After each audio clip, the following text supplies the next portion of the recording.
সম্মানিত বগুড়াবাসী ও আমার প্রিয় ভাই ও বোনেরা, আসসালামু আলাইকুম।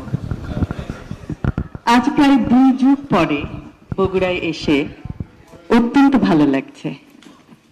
আমি প্রথমেই শ্রদ্ধা ভরে স্মরণ করতে চাই শহীদ রাষ্ট্রপতি জিয়াউর রহমান এবং আমাদের গণতন্ত্রের মা দেশনেত্রী বেগম খালেদা জিয়া। তাদের স্মৃতির প্রতি শ্রদ্ধা জানিয়ে আমি আমার বক্তব্য শুরু করতে চাই। ধন্যবাদ জানাতে চাই সিএসএফ চাইল্ড সাইট ফাউন্ডেশন গ্লোবালের সকল সদস্যকে, যাদের অক্লান্ত পরিশ্রমে আজ বিভিন্ন শিশু কিশোররা তাদের প্রকৃত চিকিৎসা অর্জন করে সুযোগ্য নাগরিক হিসেবে নিজেদেরকে গড়ে তুলতে পারছে। আমরা একটা প্রজেক্ট দেখলাম, শিশু স্বর্গ, সত্যি অভাবনীয়।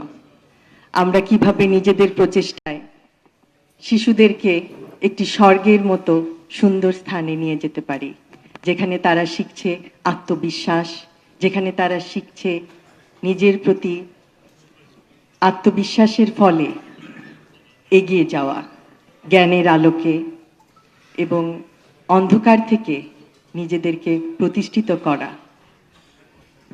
আমি অত্যন্ত অভিভূত হয়েছি সিএসএফ এর অন্তর্গত প্রোগ্রামে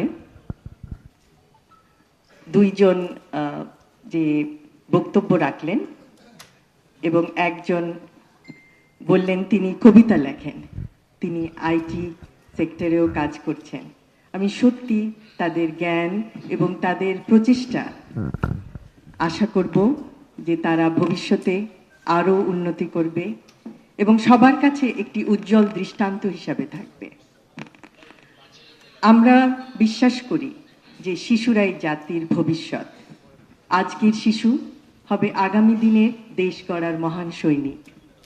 এবং আমাদের যে পরিকল্পনা আছে, আমাদের রাজনীতি সুষ্ঠু পরিকল্পনার রাজনীতি।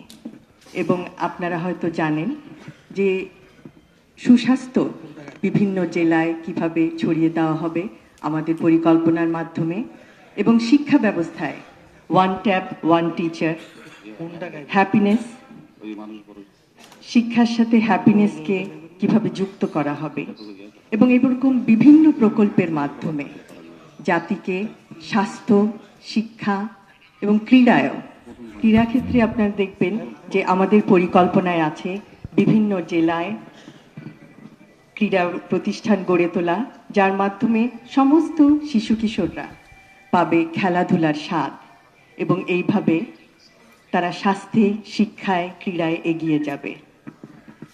আমি আবারও সিএসএফ গ্লোবালকে অত্যন্ত আন্তরিকভাবে ধন্যবাদ জানাচ্ছি আমাদেরকে এখানে আজকে আমন্ত্রিত করে আনার জন্য, এবং এই প্রতিষ্ঠানের উত্তরোত্তর উন্নতি কামনা করছি।